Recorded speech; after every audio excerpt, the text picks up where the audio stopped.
నెల్లూరు జిల్లా కోవూరు నియోజకవర్గం TDP incharge Polamreddy Dinesh Reddy ప్రతి అడుగు ప్రజల కోసం అనే కార్యక్రమంలో భాగంగా విలేకరుల సమావేశంలో మాట్లాడుతూ ఈ రోజున ఆంధ్ర రాష్ట్రం గంజాయి మత్తు పదార్థాలతో మొదటి స్థానంలో ఉందని, పరిశ్రమలు రావాలంటే బాబు రావాలి, ఉపాధి హామీ కల్పించాలంటే తెలుగుదేశం పార్టీ నాయకత్వం రావాలి అని పిలుపునిచ్చారు. బుచ్చిరెడ్డిపాలెం మండలంలో తెలుగుదేశం పార్టీ హయాంలో జరిగిన అభివృద్ధి తప్ప మరే అభివృద్ధి జరగలేదని, అలాగే డ్రైనేజ్ వ్యవస్థ చాలా దారుణంగా ఉందని మండిపడ్డారు. రానున్న 2024 ఎలక్షన్లలో కోవూరు నియోజకవర్గంలో టీడీపీ జెండా ఎగరనుందని ధీమా వ్యక్తం చేశారు. ఈ అరాచక ప్రభుత్వానికి సరైన గుణపాఠం చెప్పనుందని హెచ్చరించారు.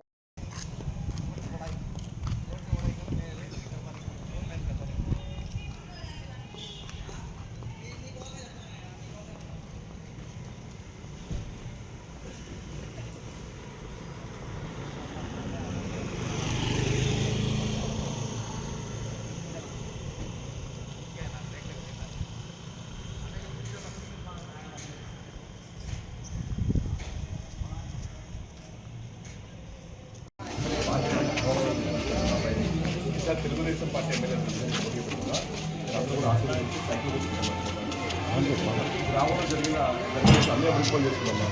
సౌత్ లోన్ కానివ్వండి, మీకు సాయంత్రం వచ్చి సరిగ్గా వాకింగ్ కానీ దోమలన్నీ పెరిగిపోయాయి. కానీ బుచ్చిరెడ్డిపాలెంలో మనకు జరగాల్సిన ఏ అభివృద్ధి చెప్పండి అమ్మ. మీకు ఎందుకు చెప్పారంటే ఏం లేదు, కానీ మీకు రేపు మన ప్రభుత్వం రాగానే మీ వాలంటీర్ వ్యవస్థ ఇలానే కంట్రోల్ అవుతుంది. ఎందుకంటే చాలా మంది అడిగారు మరి ఎట్లా ఉంటుందో ఉండదా ఏంటని అడిగారు. డెఫినెట్గా మీది ఉంటుందమ్మా. మీకు శాలరీ కూడా పెంచి శాలరీ పెంచి 8,000 రూపాయలు వచ్చినట్టు కూడా చేస్తాం. మీ ఆధ్వర్యంలోనే మీకు ఇల్లు తగ్గిస్తాము, నెంబర్ ఆఫ్ హౌసెస్ తగ్గించి మీకు వర్క్ బటన్ తగ్గించి మీ అందరితోనే అన్ని కూడా చెప్పించారు. టీడీపీ అమ్మాయిలేనా ఇబ్బంది లేదా? అలానే మంచి పథకాలు కూడా మీకు రాబోతున్నామా. అన్ని పథకాలు కూడా మీకు వచ్చేస్తాయి. మీకు ఈసారి మహిళలకి ప్రతి నెల 1,500 రూపాయలు పోతున్నాము. ఈసారి పెద్దవాళ్ళకి పెన్షన్ 4,000 రూపాయలు పోతున్నామా. ప్రతి ఇంటికి 3 గ్యాస్లను ఉచితంగా పోతున్నాము. బస్సులో కూడా మీకు ఉచిత ప్రయాణ సౌకర్యం కల్పిస్తాము. మహిళలకి మీకు పిల్లలు 2 ముగ్గురు ఉన్నామా, ఒక్కొక్కరు 15,000 రూపాయలు ప్రతి సంవత్సరం ఇస్తామా. అలానే గతంలో లాగా మన ఇంటికి వచ్చి బియ్యంతో పాటు ఒక్కొక్క వంచారు కూడా ఇంటికి వచ్చేటట్టు చేస్తున్నాం. మీరు డిగ్రీ కానీ బీటెక్ కానీ పూర్తి చేస్తే మీకు జాబ్ వచ్చినా కూడా ఇంట్లో పిల్లలకి 3,000 రూపాయలు నిరుద్యోగులకి ఇస్తామా. అలానే గతంలో వచ్చిన పెళ్లి కానుకలు కానివ్వండి, పండగ కానుకలు కానీ, లోన్స్ ఇది కూడా వస్తాయి. ఆందోళించడమ్మా సైకిల్ మన మాజీ ఎమ్మెల్యే పోలంరెడ్డి అబ్బాయిని ఈసారి మన తెలుగుదేశం పార్టీ ఎమ్మెల్యే పోటీ పడుతున్నాం. అందరూ కూడా ఆశ్రయించి సైకిల్ తీసుకుంటాం అనుకుంటాం. ఈ గ్రామంలో జరగాల్సిన అన్ని పనులు చేస్తున్నాము. ఈసారి ఇంట్లో ఉన్న పెద్దవాళ్ళకి 4 గంటలు పెంచుకోకుండా మీకు కూడా ప్రతి నెల 1,200 రూపాయలు ఆడబడి పిల్లలు ఇంట్లో 2 ముగ్గురు ఉన్నామా, ఒక్కొక్కరు 15,000 రూపాయలు ఇవ్వతున్నాము. ఇంటికి 3 గ్యాస్లు వచ్చినాయి ఇవ్వతున్నాము. బస్సులో మీకు ఉచిత ప్రయాణం డబ్బులు కల్పించబడుతున్నాము. ప్రతి నెల మనకి రేషన్ మీద బియ్యంతో పాటు ఇంకొక కూడా ఇంటికి వచ్చే గతంలో లాగా పక్కన కాదు వస్తుంది. లోన్స్ కూడా వస్తుంది. అందరూ కూడా ఆశ్రయించడం సైకిల్ బుక్ మీకు ఏ సమస్య ఉన్న గ్రామంలో నేను సైకిల్ 100% నేను హెల్ప్ చేస్తాను. మంచి గౌరవం కల్పిస్తాము.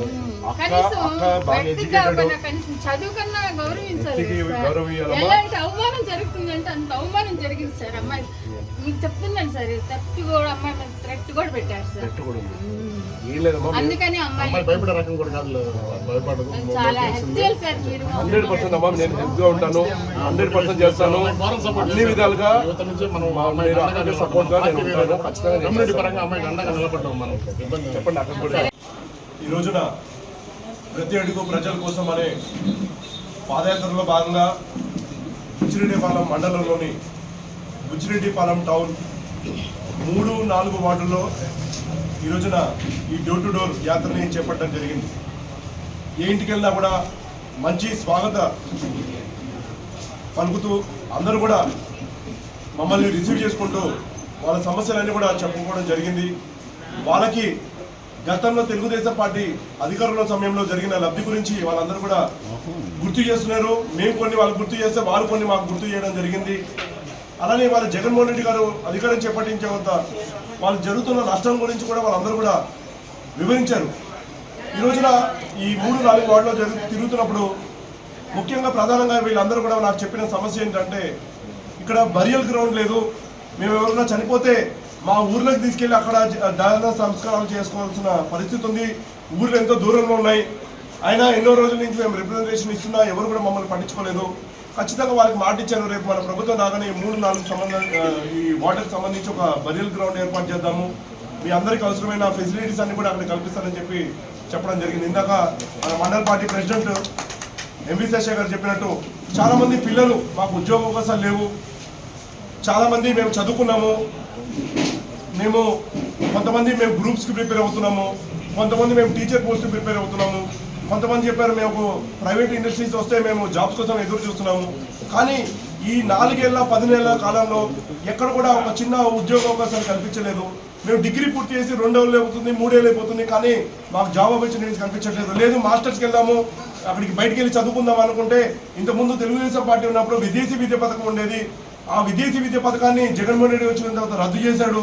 రద్దు చేసిన తర్వాత ఇవాళ మేము విదేశాలకు వెళ్ళి చదువుకోవాలని దుస్థితిలో ఉన్నామని చెప్పి ఆ పిల్లలందరూ కూడా ఆవేదన చెందారు. వాళ్ళందరూ కూడా భరోసా కల్పిస్తున్నాం. ఇవాళ రాష్ట్ర ప్రభుత్వం వచ్చిన తర్వాత జగన్మోహన్ రెడ్డి గారు అధికారం చేపట్టిన తర్వాత పిల్లలకి ఒక్క పరిశ్రమ అంటే ఒక్క పరిశ్రమ ఇవాళ మన ఆంధ్ర రాష్ట్రంలో ఇవాళ పెట్టుబడి పెట్టిన వైనం లేదు. ఇవాళ మనము ఉదాహరణకి గతంలో మా నాన్నగారు గమేష్ ఇండస్ట్రీ తీసుకొస్తే ఇవాళ వీళ్ళు కరెంటు బిల్లు విపరీతంగా పెంచడం వల్ల మేము నడపలేకపోతున్నాం అని చెప్పి వాళ్ళందరూ కూడా షట్ డౌన్ నోటీస్ ఇచ్చి వాళ్ళందరూ కూడా మూతేసేసారు. అలానే పరిశ్రమలు ఇక్కడ ఎంఓఈ చేపట్టిన పరిశ్రమలు ఏవైతే ఉన్నాయో నారా చంద్రబాబు గారు ఉన్నప్పుడు 33 లక్షల కోట్ల రూపాయలతో ఎంఓఈలు ఏవైతే ఉన్నాయో ఆ పరిశ్రమలన్నీ కూడా వైద్యులకి పక్క రాష్ట్రాలకు వెళ్ళిపోయాయి. ఆ పక్కన చెన్నైకి వెళ్ళిపోతున్నాయి, ఇటు హైదరాబాద్కి వెళ్ళిపోతున్నాయి, లేదా వేరే రాష్ట్రాలకు వెళ్ళిపోయి పెట్టుబడులన్నీ అక్కడ పెట్టేసి పరిశ్రమలన్నీ కూడా అక్కడ పెట్టుబడి పెట్టి వాళ్ళ ఆంధ్ర రాష్ట్రానికి కేవలం మొండి చేయి చూపిస్తున్నారు. జగన్మోహన్ రెడ్డి గారు ఏదైతే వాళ్ళు పరిశ్రమలు పెట్టేటప్పుడు వాళ్ళ కమిషన్లకు ఆశపడి ముందే నాకు ఇంత షేర్ ఇస్తేనే మీకు ఈ పరిశ్రమ ఇక్కడ పెట్టచ్చు, దీంట్లో ఇంత కమిషన్ ఇస్తేనే మీరు ఈ పరిశ్రమలు ఇక్కడ పెట్టచ్చు, మీరు ఇక్కడికి వచ్చినప్పుడు మాకు అక్కడ ఉన్న లోకల్ రిప్రజెంటేటివ్కి ఒక ఎంపీ వెళ్ళి కియాలో మాకు అందరికీ కార్లు ఇవ్వాలి మీరందరూ ఉచితంగా అని చెప్పి వాళ్ళు బెదిరించిన వైనం. ఇలాంటి పరిస్థితులు వాళ్ళ ఆంధ్ర రాష్ట్రంలో ఉంటే పరిశ్రమలు ఎలా వస్తాయి? పరిశ్రమ వాళ్ళకి ఒక భరోసా కల్పించడంలో మన ఈ జగన్మోహన్ రెడ్డి గారి ప్రభుత్వం వైఫల్యం చెందింది. తద్వారా ఏ పరిశ్రమలకు పెట్టుబడి పెట్టట్లేదు. తద్వారా ఇక్కడ ఉన్న ఉపాధి అవకాశాలు ఏమీ లేకుండా ఎవరైనా పిల్లలు ఉద్యోగ అవకాశాలు ఎదుర్కొంటూ బయటకి వలస వెళ్లాల్సిన పరిస్థితి. ఎవరు కూడా పేరెంట్స్ ఇష్టపడట్లేదు. వయసు మాకు పైపడుతుంది, పిల్లలు మాతో పాటు ఉంటే తోడుగా ఉంటారని అనుకుంటే అవి లేవు. కొంతమంది పిల్లలు బయటకు వెళ్ళలేక ఉద్యోగ అవకాశాలు దొరక గంజాయి అలానే మత్తు పదార్థాలు బారిన పడి ఇవాళ గంజాయికి హబ్గా ఇవాళ ఆంధ్ర రాష్ట్రం మారిందంటే దానికి కారణం జగన్మోహన్ రెడ్డి కారా అని చెప్పి వాళ్ళు నేను అడుగుతున్నా. ఇవాళ గంజాయి ఎక్కడ దొరికినా కూడా ఆంధ్ర రాష్ట్రంలో కాదు, పక్క ఏ దేశంలో మన భారతదేశంలో ఎక్కడ దొరికినా కూడా గంజాయికి కేర్ ఆఫ్ అడ్రస్ ఆంధ్రప్రదేశ్గా మారుతుంది. బీహార్లో పెట్టుబడింది, దానికి ఎక్కడ మూలాలు ఎత్తుకుతుంటే ఆంధ్రప్రదేశ్కి వస్తుంది. అలానే ఉత్తరప్రదేశ్లో పెట్టుబడి అక్కడ పట్టుబడితే దానికి మూలాలు ఆంధ్రప్రదేశ్కి వచ్చింది. హైదరాబాద్లో కూడా మనం చూసాము, గత 3 నెలల ముందు కూడా గంజాయి పట్టుబడితే వాళ్ళందరూ కూడా ఎక్కడి నుంచి వచ్చింది ఈ ముఠా, ఎక్కడి నుంచి వస్తుంది ఈ గంజాయి అని చూస్తే దానికి రూట్స్ ఆంధ్రప్రదేశ్లో ఉన్నాయి. ఇవాళ మన ఆంధ్రప్రదేశ్ని గంజాయి ప్రదేశ్గా మార్చేశారు జగన్మోహన్ రెడ్డి గారు వచ్చిన తర్వాత. గంజాయిని వ్యాపారంగా మార్చి జగన్మోహన్ రెడ్డి గారు లక్షల కోట్ల రూపాయలు ఇవాళ ఆయనకి ఈ డబ్బు అంతా కూడా అన్అఫీషియల్ అమౌంట్, ఆంధ్ర రాష్ట్రానికి వచ్చే డబ్బు కాదు, ఇవన్నీ కూడా తాడేపల్లి ప్యాలెస్కి వెళ్తుందని చెప్పి ప్రజలందరూ కూడా ఆరోపిస్తున్నారు.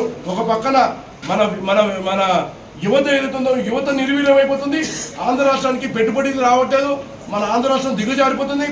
మన ఈ జగన్మోహన్ రెడ్డి గారి మాత్రం డబ్బు బాగా పెరిగిపోయి ఆయన మాత్రం సంపద బాగా కోట్లు సంపాదించుకున్నాడు. ఆయన బాత్రూమ్ కట్టుకోవాలంటే 5 లక్షల రూపాయలు అంటే ఆయన బాత్రూమ్ కమోడ్, బాత్రూమ్కే 55 లక్షల రూపాయలు ఖర్చు పెట్టే వ్యక్తి, వాళ్ళ ప్రజాధనాన్ని దుర్వినియోగం చేసే వ్యక్తి మన ప్రజలకి ఎలాంటి ఉపయోగం కలిగిస్తాడని చెప్పి ప్రజలందరూ కూడా చెప్తున్నారు. ఖచ్చితంగా వాళ్ళందరూ ఒకటే మాట చెప్తున్నారు, రేపు మళ్ళీ తెలుగుదేశం పార్టీని గెలిపిస్తాము. ఇవాళ మన నియోజకవర్గంలో కూడా ఎటువంటి అభివృద్ధి కార్యక్రమాలు జరగట్లేదు, నీకు అవకాశం కల్పిస్తాను, నేను ఎమ్మెల్యేగా గెలిపించుకుంటాము, మా సమస్యలు అన్ని కూడా పరిష్కరించడం అని చెప్పి వాళ్ళందరూ కూడా కోరుతున్నారు. ఖచ్చితంగా వాళ్ళకి మాట ఇస్తున్నా, తెలుగుదేశం పార్టీ జెండాని కోవూరు నియోజకవర్గంలో ఎగిరేస్తాం. వాళ్ళు మాకు చెప్పిన ఈ ప్రతి సమస్య పరిష్కారం కోసం నేను శక్తి వంచన లేకుండా కృషి చేసి ఆ సమస్యలు అన్ని కూడా పరిష్కరిస్తానని చెప్పి చెప్తున్నాను. అలానే మా ముఖ్యమంత్రిగా నారా చంద్రబాబు గారిని కూడా చేసుకుంటామని చెప్పి ఈ ముఖంగా అందరూ కూడా తెలియజేస్తూ ఈ రోజున ఈ కార్యక్రమాన్ని అద్భుతంగా నిర్వహించిన బుచ్చిరెడ్డిపాలెం నగర పంచాయతీ ప్రెసిడెంట్స్కి, అలానే బుచ్చిరెడ్డిపాలెం మండల ప్రెసిడెంట్స్కి, అలానే వార్డ్ ప్రెసిడెంట్ ఉసిరిపాటి ప్రసాద్ గారికి, ఇక్కడ ఇంత అద్భుతంగా నాకు మద్దతు తెలియజేసిన మండల నాయకత్వానికి, అలానే గ్రామ నాయకత్వానికి, ఇతర మండలాల నుంచి వచ్చిన నాయకులందరూ కూడా పేరు మీ అందరికీ కూడా ధన్యవాదాలు తెలియజేసుకుంటూ సెలవు తీసుకుంటాను.